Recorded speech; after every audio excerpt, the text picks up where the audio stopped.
ಯಾವುದು ತಗೋಬೇಕು ನಾವು ಅನ್ನೋದನ್ನ ವಿವರವಾಗಿ ವಿವರಣಾತ್ಮಕವಾಗಿ ನಮಗೆ ಸರ್ ಮತ್ತು ಮೇಡಮ್ ಅವರು ಟ್ರೈನಿಂಗ್ ಕೊಟ್ಟಾರ.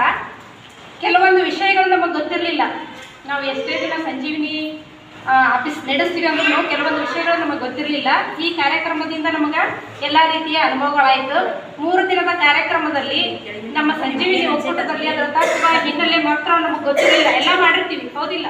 ನಾವು ಹಿನ್ನೆಲೆ ತಿಳ್ಕೊಳ್ಳೋದು, ತತ್ವಗಳು ಅಳವಡಿಸ್ಕೊಂಡಿರ್ತೀವಿ, ಆದರೆ ಹಿಂಗೆ ಇರಬಾರ್ದು ಅಂತ ನಮಗೆ ಗೊತ್ತಿರಲ್ಲ. ಈ ಕಾರ್ಯಕ್ರಮದಿಂದ ಒಬ್ಬ ಅಧ್ಯಕ್ಷ ಸ್ಥಾನದಿಂದ ಒಂದು ಸಂಜೀವಿನಿ ಒಕ್ಕೂಟವನ್ನು ಯಾವ ರೀತಿ ಸದುಪಯೋಗ ಪಡಿಸಿಕೊಂಡು ಮುನ್ನಡೆಸ್ಕೊಂಡು ಹೋಗಬೇಕು ಅನ್ನೋದನ್ನು ಪರಿಪೂರ್ಣವಾಗಿ ಕಲಿತಿದ್ದೇವೆ. ಇನ್ನೊಂದು ಏನು ಹೇಳ್ಬೇಕಂದ್ರೆ, ಮೊದಲೆಲ್ಲ ಹೇಳ್ತಿದ್ರು ಸ್ತ್ರೀ ಸ್ವಾತಂತ್ರ್ಯ ನಾರ್ಯತೆ ಅಂತೇಳಿ, ಹೌದಾ? ಸ್ತ್ರೀಯರಿಗೆ ಸ್ವಾತಂತ್ರ್ಯ ಇರಲಿಲ್ಲ. ಈಗ ನಾವು ಉಲ್ಟಾ ಹೇಳ್ಬೇಕಾಗೈತಿ, ಪುರುಷ ಸ್ವಾತಂತ್ರ್ಯ ನಾರ್ಯತೆ ಅಂತೇಳಿ. ಸರ್ ಅಲ್ಲಿ ಕ್ಷಮೆ ಇರಲಿ.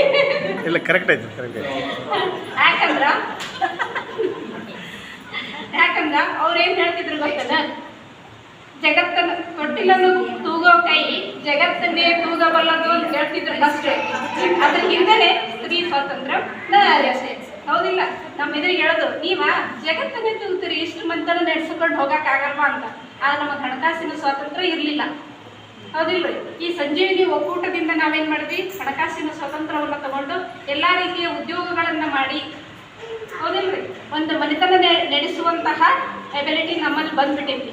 ಹಾಗಾಗಿ ನಾವು ಪರಿಪೂರ್ಣ ಮಹಿಳೆಯರಾಗ್ಬಿಟ್ಟಿವಿ. ಈಗ ಪರಿಪೂರ್ಣ ಮಹಿಳೆಯರಾಗಿವಿ. ಮಹಿಳೆಯರಾದ್ಮೇಲೆ ಸಂಘಗಳನ್ನು ಕಟ್ಟಿವಿ, ಎಲ್ಲ ಮಾಡಿ ಪರಿಪೂರ್ಣ ಮಹಿಳೆ ಆದ್ಮೇಲೆ ಒಂದು ಅಧ್ಯಕ್ಷ ಸ್ಥಾನಕ್ಕೆ ಬಂದು ಕುಂತೀವಿ.